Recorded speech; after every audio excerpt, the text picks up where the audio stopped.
кийин болмас үшін біз білімді, бай, һәм күшті болуымыз керек.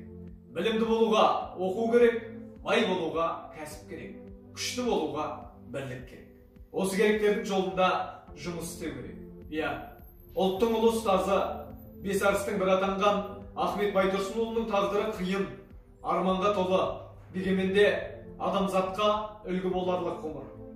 Жібек жолы ауылында орналасқан білім ордамызға Ахмет Байтұрсынұлының есімі берілген болатын. Құрметті Ахмет Байтұрсынұлы атындағы орта мектебінің ұжымы, ұстаздар және оқушылар. Алматы қаласы Ахмет Байтұрсынұлы көшесінде орналасқан Ахмет Байтұрсынұлы музей үйіне бізбен бірге саяхат жасаңыз.